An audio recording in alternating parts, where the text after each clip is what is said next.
Oh, another one on the helmet. ক্রিকেটকে বলা হয় ভাগ্যের খেলা। এই খেলায় কথা যে কি হবে এটা কেউই বলতে পারে না। ক্রিকেট মাঠে নানান সময় ঘটে যায় নানান ঘটনা। ক্রিকেট খেলায় কোনো বোলার তার শক্তি ও দক্ষতা প্রকাশ করে বাউন্সারের মধ্যে দিয়ে, আর বাউন্সার বোলারের এমন এক হাতিয়ার যার মাধ্যমে সে ব্যাটসম্যানকে মারাত্মক জখম করতে পারে। আর কেউ কেউ ফিল্ডিং করতে গিয়ে সতীর্থের সাথে ধাক্কা লেগে আঘাত পায় ক্রিকেটারেরা। আবার কখনো কখনো রান নিতে গিয়েও বিপক্ষের খেলোয়াড়ের সাথে ধাক্কা লেগে মারাত্মক ইনজুরির শিকার হয় ব্যাটসম্যানেরা। আমাদের এই ভিডিওটি ক্রিকেটের এমন 10টি ভয়ঙ্কর ইনজুরি সম্পর্কে। বিস্তারিত জানতে ভিডিওটি পুরোপুরি দেখুন। আর আপনি আমাদের চ্যানেলটি এখনো সাবস্ক্রাইব করে না থাকলে অবশ্যই সাবস্ক্রাইব করে নিন ও পাশে থাকা বেল বাটনটি প্রেস করে নিন। শুরু করছি মূল কথা। Number 10, Grant Elliot.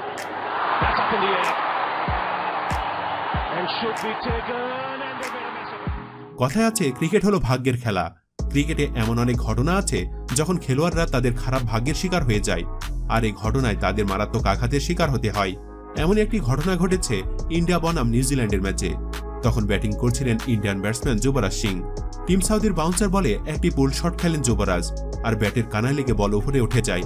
তখন উইকেট কিপার ব্রেন্ডন ম্যাককালাম বলটি ক্যাচ নিতে দৌড় দেন। তখন ওইখানে থাকা প্লেয়ার গ্রান্ট এলিয়টও ক্যাচ ধরার জন্য আসেন। তখন ব্রেন্ডন ম্যাককালাম আর গ্রান্ট এলিয়টের মধ্যে ধাক্কা লেগে যায়, আর এর ফলে গ্রান্ট এলিয়ট মারাত্মকভাবে আঘাত পায়। তার বাম চোখের নিচে ফুলে যায় সাথে সাথে। পরে তার বদলি কনক্লুশন সাব হিসাবে কাইল মিলসকে মাঠে নামানো হয়। Number 9, Rilee Rossouw.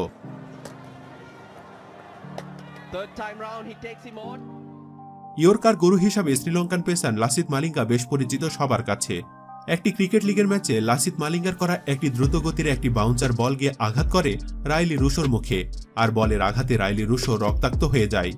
মালিঙ্গার করা দ্রুতগতির বাউন্সার বলটি বোল করতে চেয়েছিলেন South African batsman Rilee Rossouw, কিন্তু ব্যাটে বলে সংযোগ না হলে বলটি তার হেলমেটে আঘাত করে এবং হেলমেট ভেঙে যায় এবং রুশোর চোখের উপরে চোট লাগে আর রক্ত প্রবাহিত হয়। সাথে সাথে রাইলি রুশো মাটিতে বসে পড়েন। তার মুখ দিয়ে রক্ত পড়তে থাকে, যার জন্য তিনি আর উক্ত ম্যাচটি খেলতে পারেনি। নাম্বার 8, বিরাট কোহলি।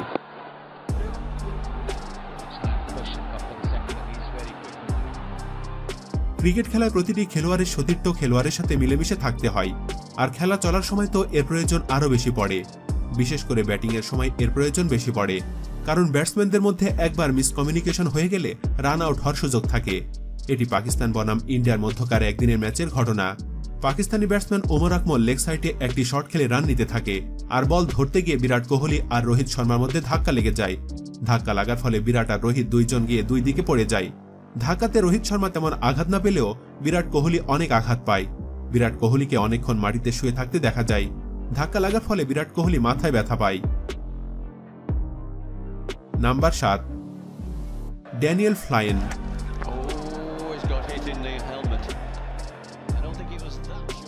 ক্রিকেট খেলায় মাঝে মধ্যে এমন সব ঘটনা ঘটে যার জন্য ব্যাটসম্যান প্রস্তুত থাকে না। এমন একটি ঘটনা ঘটে ইংল্যান্ড আর নিউজিল্যান্ডের টেস্ট ম্যাচে। এই ম্যাচে জেমস অ্যান্ডারসন বাউন্সার দিতে থাকে। এমনই এক বাউন্সারের মুখোমুখি হন ড্যানিয়েল ফ্লাইন।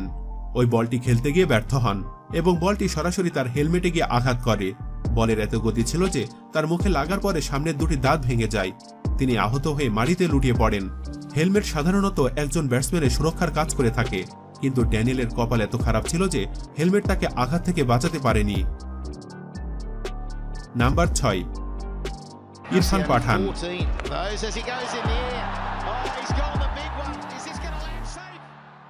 যখন কোনো সেরা ব্যাটসম্যান শূন্যে শট খেলেন তখন তাকে আউট করার একটি সুযোগ সৃষ্টি হয়, আর ওই ব্যাটসম্যানকে আউট করার জন্য বিপক্ষের খেলোয়াড়রা চেষ্টার কোনো কমতি রাখেন না। এমনটি হয়েছে ইন্ডিয়া বনাম অস্ট্রেলিয়ার ম্যাচে। তখন ডেভিড ওয়ার্নার 68 রানে ব্যাটিং করছিলেন। তখন অশ্বিনের বলে ওয়ার্নার একটি শট খেললে বল উপরে উঠে চলে যায় লেগ সাইডে, আর তখন ক্যাচ নেওয়ার জন্য ইরফান পাঠান আর রায়না দৌড়ে আসলে তাদের মধ্যে জোরে ধাক্কা লাগে, আর দুইজনই পড়ে যায়।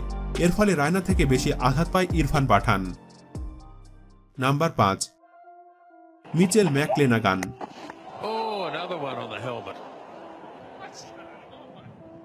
যখন ভাগ্য খারাপ থাকে তখন তো অনেক কিছুই ঘটতে পারে আপনার সাথে, হয়তো সেটা ভালো কিছু আর না খারাপ কিছু। এমন একটি বাজে ঘটনা ঘটেছিল নিউজিল্যান্ডের ব্যাটসম্যান মিচেল ম্যাকক্লেনাগানের সাথে। এটি পাকিস্তান বনাম নিউজিল্যান্ডের ম্যাচের ঘটনা। আনোয়ার আলী একজন medium pacer allrounder Pakistani player. তার বোলিং দেখে বোঝার উপায় নেই যে তিনিও বাউন্সার দিতে পারেন। কিন্তু সেদিন নিউজিল্যান্ডের ব্যাটসম্যানের ভাগ্যে এটি লেখা ছিল, যখন আনোয়ার আলীর একটি স্লোয়ার বল তার হেলমেটের ভিতরে গিয়ে তার চোখে আঘাত করে এবং তিনি রক্তাক্ত হয়ে যান। তার বাম চোখের উপরে ফুলে যায় সাথে সাথে। পরে তার বদলি কনক্লুশন সাব হিসাবে অন্য ব্যাটসম্যানকে মাঠে নামানো হয়। Number 4, Faf du Plessis. Peshawar জালমির বিপক্ষে পাকিস্তান সুপার লিগ 2021 ম্যাচ চলাকালীন কোয়েটা গ্ল্যাডিয়েটর সতীর্থ মোহাম্মদ হাসনাইনের দ্বারা আঘাতপ্রাপ্ত হন দক্ষিণ আফ্রিকার ব্যাটসম্যান ফাফ ডু প্লেসিস। পেশোয়ারের ইনিংসের সপ্তম ওভারের সময় এই ঘটনা ঘটে। Batsman David Miller long on বাউন্ডারির দিকে একটি শট খেলেন এবং ফাফ এবং হাসনাইন দুজনেই বলের দিকে দৌড়ে যান। এই প্রক্রিয়ায় হাসনাইনের হাঁটু ফাফের মাথাতে আঘাত করে এবং দক্ষিণ আফ্রিকার ক্রিকেটার তৎক্ষণাৎ মাটিতে পড়ে যান। আহত হওয়ার পরে ফাফ মাঠ ছেড়ে চলে যান এবং তাকে ডাগ আউটে বসে থাকতে দেখা যায়। তাকে স্ক্যানের জন্য হাসপাতালে নিয়ে যাওয়া হয়, যার কারণে তিনি মাঠে ফিরতে পারেননি। নাম্বার 3, আহমেদ শেহজাদ।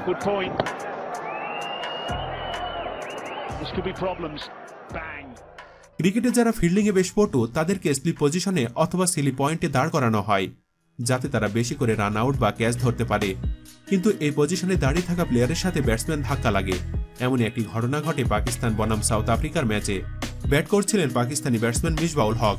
তিনি স্লিপের দিকে একটি বল খেলে রান নেওয়ার সময় অপর প্রান্তে থাকা ব্যাটসম্যান আহমেদ শেহজাদকে রান আউট করতে ড্রাইভ দিলে সরাসরি ধাক্কা লাগে ফিল্ডার ফাফ ডু প্লেসিসের সাথে। আর এই ধাক্কা লাগার ফলে ফাফ ডু প্লেসিস তেমন ব্যথা না পেলেও পাকিস্তানি ব্যাটসম্যান আহমেদ শেহজাদ হাতে এবং ঠোঁটে ভালো রকমের ব্যথা পায়, আর তার ঠোঁট দিয়ে রক্ত বের হতে দেখা যায়। নাম্বার 2, শ্যাম হারপার।